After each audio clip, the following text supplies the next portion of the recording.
So I want to show you how easy it is for these pimps to use Craigslist to sell their girls. So we're actually going to post an ad for a fictional prostitute right now. Don't try this at home, okay? It says right now that it'll cost $10 per ad, $5 to repost.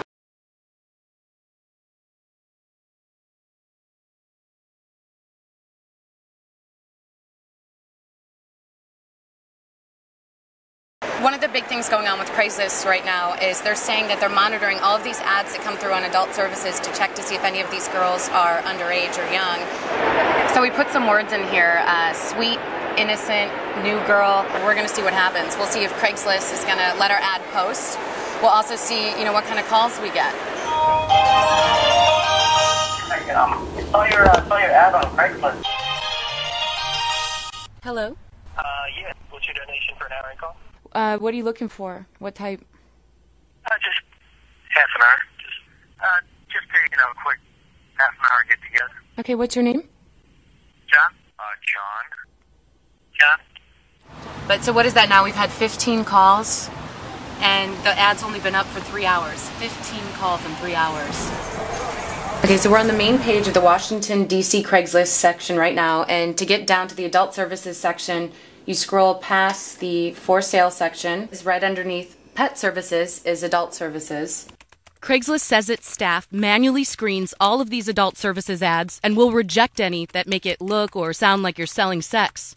That may not be easy, but when we looked through the ads, most of them were pretty blatant. Look at that, she's sitting here in her underwear.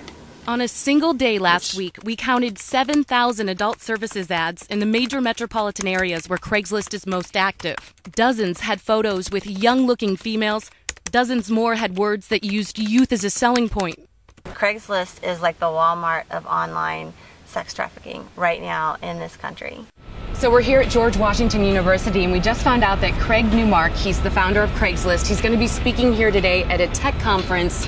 He doesn't know we're coming. He's been very media shy lately about all of these allegations against him. This guy is the Craig in Craigslist. It's his lists. So can people trust that children are not being sex trafficked on Craigslist? I think we explain that pretty thoroughly on our blog.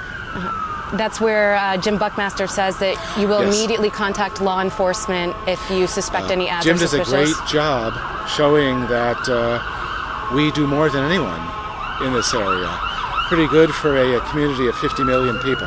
This is Inspector Brian Bray with the D.C. Metropolitan Police Department. He's also in charge of the Prostitution Enforcement Unit. In Craigslist's blog, they say that they're going to immediately contact law enforcement anytime they see a suspicious ad, and you say you've never been contacted by them. That's correct.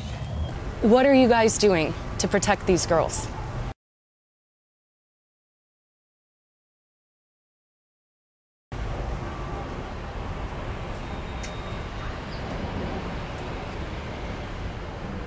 You guys say in the blog that you'll remove any ad that looks like the person might be suggesting they're going to offer sex. Look at this ad. It says, young, sexy, sweet, and bubbly. Clearly here she writes $2.50 an hour. I mean, what do you think she's selling in her bra and underwear? A dinner date? And she's in her bra and underwear. Have you reported what are you guys this doing? to us? But you guys say you screen all these ads manually in your blog. I don't know what this is. But in Jim Buckmaster's blog, he says these are being screened. This to us?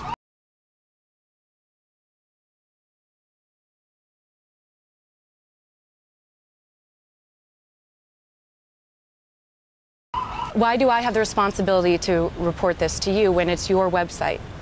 You're the one posting this online.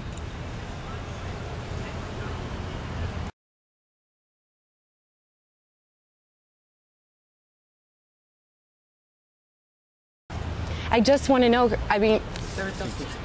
Okay.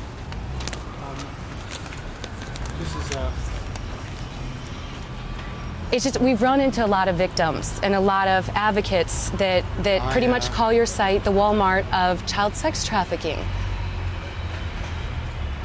In 2008, Craigslist agreed to report any suspicious ads to the Center for Missing and Exploited Children, which works with police to find and rescue trafficking victims. 2 years and hundreds of thousands of sketchy ads later, the center says Craigslist has reported fewer than 100. Thank you for your time, Craig.